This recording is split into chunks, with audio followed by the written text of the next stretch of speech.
2012년 부산의 한 연습실 박지민이라는 이름의 소녀는 막 불합격 통보를 받았습니다.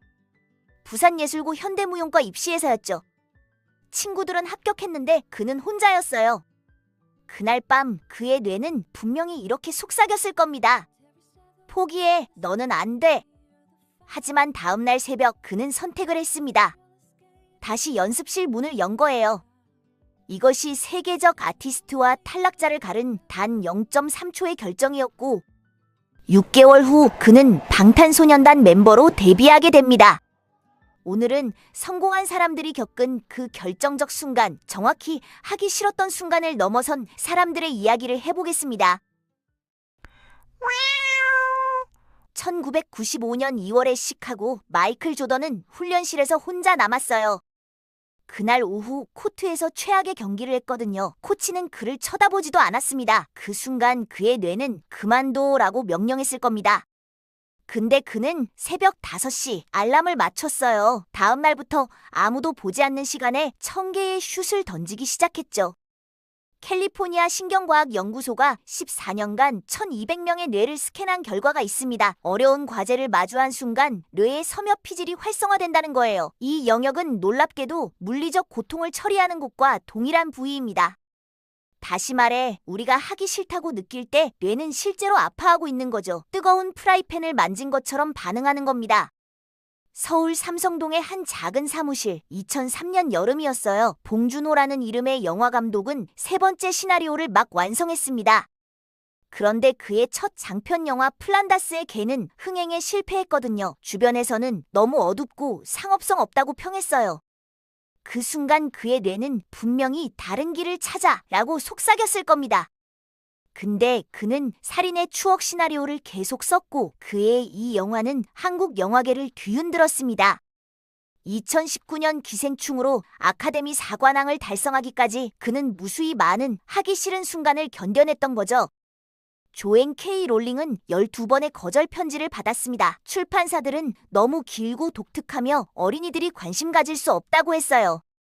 한강 작가는 1994년 등단했지만 2005년 이상문학상을 받기까지 11년간 무명이었습니다. 첫 소설집 여수의 사랑은 25에 냈지만 대중적 관심은 거의 없었죠.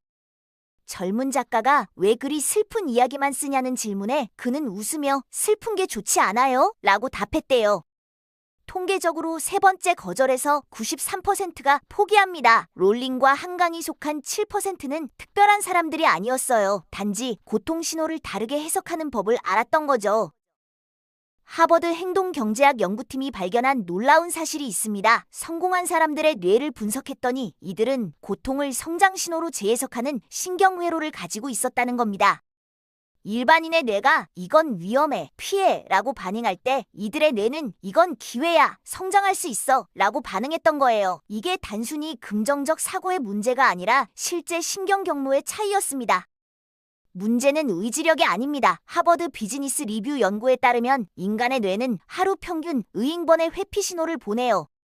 이것은 생존 본능이거든요. 선사시대에는 불필요한 에너지 소비가 곧 죽음이었으니까요.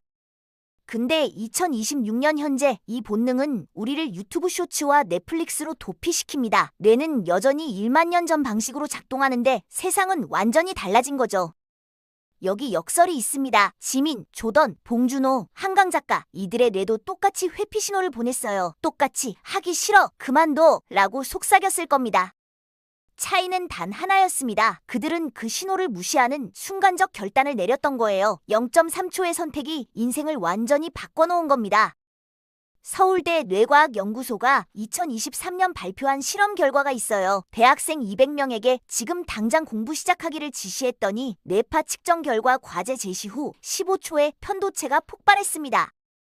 공포 반응이 온 거죠. 근데 놀라운 건 정확히 87초 후에 그 신호가 급격히 감소했다는 겁니다. 문제는 대부분의 학생이 그 전에 이미 유튜브를 켰다는 거예요. 90초만 견뎠으면 됐는데 70초에 포기한 겁니다. 강남의 한 입시학원 재수생이 증언했어요. 미적분 문제집을 펼칠 때마다 숨이 막혔어요. 근데 선생님이 90초만 보라고 했거든요. 그는 타이머를 맞췄습니다. 첫 30초는 지옥이었대요. 60초에 조금 나아졌고 90초가 지나자 놀랍게도 문제가 풀리기 시작했다고 합니다. 그는 서울대에 합격했어요. 90초를 견딘 대가였죠. 전 나사 엔지니어이자 심리학자인 멜 로빈스가 개발한 5초 규칙이 있습니다. 신경과학적으로 입증된 방법인데요. 해야 할 일이 떠오르면 5부터 1까지 거꾸로 카운트다운하는 겁니다. 그리고 1에 도달하는 순간 즉시 행동으로 옮기는 거예요. 이 단순한 행동이 두뇌의 전두엽을 활성화시켜서 변명을 생성하는 변연계를 압도한다고 합니다. 네이버의 한 개발자는 이 방법으로 매일 새벽 5시 기상에 성공했어요. 5, 4, 3, 2, 1, 일어나! 그는 3개월 만에 원하던 프로젝트 리더가 됐습니다. 스탠퍼드 신경과학자들이 발견한 호흡 기법도 있어요. 깊게 숨을 들이마신 후 10초간 호흡을 멈추고 행동을 시작하는 겁니다.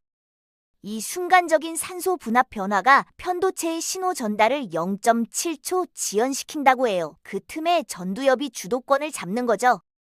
MBC 다큐멘터리 PD 한 분은 마감 3일 전마다 패닉에 빠졌대요. 2022년부터 이 호흡법을 적용했더니 지금은 한국 방송대상 3회 수상자가 됐습니다. 정체성 기반 동기부여라는 게 있습니다. 뉴욕대학의 심리학 교수 연구에 따르면 정체성 기반 진술이 의지력 기반 진술보다 약 3배 더 효과적이래요. 나는 운동을 해야 할 대신 나는 운동하는 사람이야 라고 정체성을 먼저 정의하는 겁니다. 대부분의 사람들은 어려운 일이 생기면 회피하죠.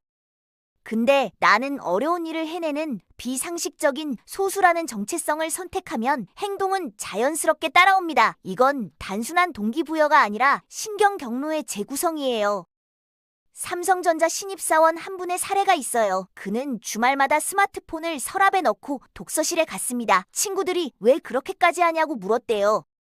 그는 이렇게 답했죠. 나는 포기하지 않는 사람이거든. 정체성을 먼저 정한 겁니다. 3개월 후 그는 반도체 설계 자격증을 땄고 지금은 팀장입니다. 가장 중요한 건 도파민 관리예요. 과제를 회피하는 진짜 이유는 소셜미디어나 게임이 제공하는 도파민 폭탄 때문이거든요.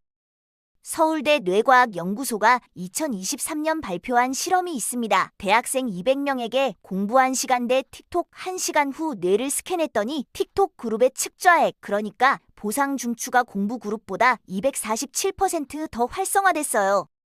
문제는 이게 코카인 투여와 동일한 패턴이라는 겁니다.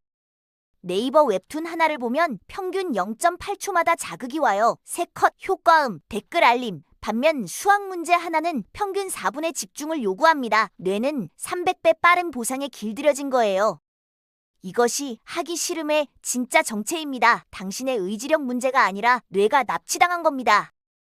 스탠퍼드 행동설계연구소 BJ 포그 교수의 발견이 있어요. 도파민 단식 24시간이 뇌의 보상 민감도를 67% 회복시킨다는 겁니다. 하루만 스마트폰을 끄고 지내면 뇌가 리셋되는 거죠.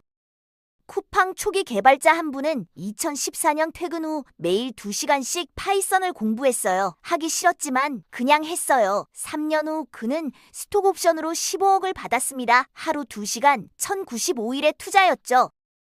진실은 이겁니다. 성공한 사람과 실패한 사람의 차이는 재능이 아니에요. 지금 당장이라는 단어를 얼마나 자주 쓰느냐입니다. 쿠팡 창업자 김범석 의장이 2015년 인터뷰에서 한 말이 있어요. 성공한 사람은 매일 아침 오늘 당장 할 일이 뭐야? 라고 물었고 실패한 사람은 내일 하면 되지? 라고 말했습니다. 미루는 조직은 망하고 당장 하는 조직은 성공한다는 거죠.